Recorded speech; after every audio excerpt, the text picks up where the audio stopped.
क्या होगा अगर आपको पता चल जाए कि अगले 10 मिनट में आपके साथ क्या होने वाला है? आप कहेंगे कि ये तो चमत्कार है। आप खुद को बचा लेंगे, अपनों को बचा लेंगे, शायद अपनी पूरी किस्मत ही बदल देंगे। लेकिन कुदरत के फैसलों में दखल देने की एक कीमत होती है। एक ऐसी कीमत जो आपकी रूह तक को निचोड़ लेती है। आज की कहानी एक ऐसी ही औरत की है, जिसे वक्त ने एक तोहफा दिया, लेकिन वो तोहफा कब एक खौफनाक जाल बन गया, उसे पता ही नहीं चला। शहर की भीड़ भाड़ से दूर एक पुराने से मकान में माया रहती थी।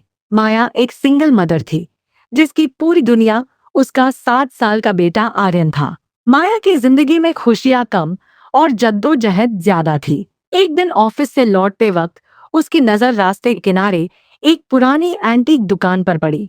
दुकान का बोर्ड टूटा हुआ था और अंदर से एक अजीब सी नीली रोशनी आ रही थी। माया न जाने क्यों उस दुकान की तरफ खिंची चली गई।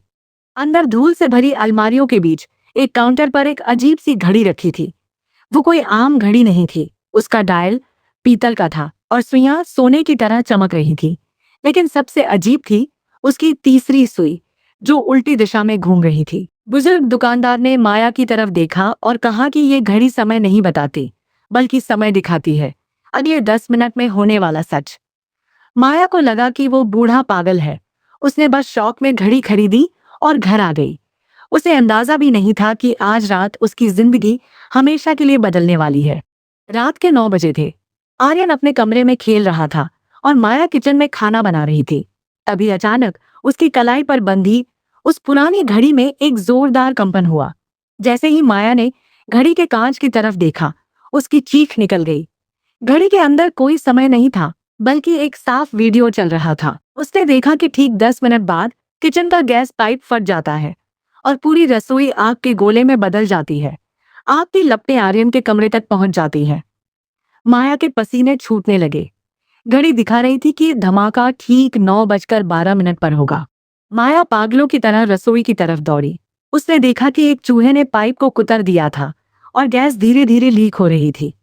माया ने तुरंत आर्यन को उठाया और घर के बाहर भाग गई। ठीक 9:12 पर एक जोरदार धमाका हुआ और पूरा घर आग की लपटों में घिर गया। माया जमीन पर बैठ गई। घड़ी ने सच दिखाया था। उसने अपने बेटे की जान बचा ली थी। उसे लगा वो दुनिया की सबसे खुशनसीब माँ है, पर ये तो बस शुरुआत थी। अगले दिन माया को खबर मिली कि उस धमाके की वजह से गली में जा रही एक एम्बुलेंस रास्ता भटक गई और समय पर अस्पताल नहीं पहुंच पाई, जिससे उसमें सवार एक 5 साल की बच्ची की मौत हुई। माया सन्न रह गई। उसने आर्यन को बचाया, लेकिन उसके बदले किसी और का बच्चा चला गया। क्या ये इत्तेफाक था या फिर समय अपना हिसाब बराबर कर रहा था? अब माया को डर लगने लगा था। वो घड़ी अब उसके हाथ से उतर नहीं रही थी। उसे अब हर 10 मिनट बाद घड़ी देखने की लत लग गई थी। एक हफ्ते बाद घड़ी ने फिर दिखाया कि आर्यन स्कूल बस की तरफ भाग रहा है और एक तेज रफ्तार ट्रक उसे टक्कर मार देता है। माया पागलों की तरह स्कूल पहुंची और आर्यन को रोक लिया। ट्रक वहां से गुजरा और ठीक उसी जगह जहां आर्यन होता, वहां एक दूसरी कार को टक्कर मार दी। उस कार में एक पूरा परिवार था। माया की आंखों के सामने मौत का तांडव हो रहा था, लेकिन वो खुश थी कि उसका बेटा सुरक्षित है। महीने गुजरते गए। माया की आंखें धंस गई थी और बाल सफेद होने लगे थे। वो हर वक्त बस घड़ी की तरफ देखती रहती। उसे दिखने लगा था कि मौत आर्यन का पीछा नहीं छोड़ रही है। कभी आर्यन छत से गिरने वाला होता, कभी कोई बीमारी होने वाली होती। हर 10 मिनट का ये ट्रैप उसे तोड़ रहा था। आर्यन अपनी माँ से डरने लगा था। उसने माया से पूछा कि वो उसे हमेशा कमरे में बंद क्यों रखती है। माया बस इतना कहती कि मैं तुझे मरने नहीं दूंगी। तभी घड़ी में एक आखिरी और सबसे खौफनाक नजारा दिखा। अगले 10 मिनट बाद आर्यन के कमरे में एक काला साया दाखिल होता है, जिसके हाथ में चाकू है। माया का खून जम गया। उसने घर के सारे दरवाजे बंद कर दिए और हाथ में बंदूक ले ली। 9:59 पर अचानक आर्यन के कमरे से चिल्लाने की आवाज आई। माया अंदर भागी। एक आदमी आर्यन को पकड़कर बाहर खींच रहा था। माया ने बिना सोचे समझे गोली चला दी। वो आदमी जमीन पर गिर पड़ा। माया ने जब उसका चेहरा देखा तो वो चीख पड़ी। वो कोई हमलावर नहीं, बल्कि माया का अपना भाई था, जो उसे सरप्राइज देने आया था।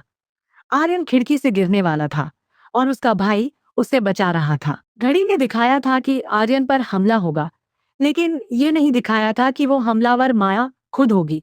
उसका डर ही वो काला साया था। माया को समझ आया कि समय को बदला नहीं जा सकता, सिर्फ टाला जा सकता है, और टाली गई मौत सूद समेत वापस आती है। उसने आर्यन को तो बचा लिया, लेकिन अपनी खुशियां और अपने भाई को खुद खत्म कर दिया। कहते हैं आज भी वो औरत उसी खंडहर के पास बैठी अपनी कलाई देखती रहती है। उसने भविष्य तो देख लिया, लेकिन वर्तमान जीना भूल गई। डर में जीना मौत से भी बदतर है। हम अक्सर अपने कल को सुधारने के चक्कर में आज का गला घोंट देते हैं। कुदरत का अपना संतुलन है, और उससे छेड़छाड़ करना सिर्फ विनाश लाता है।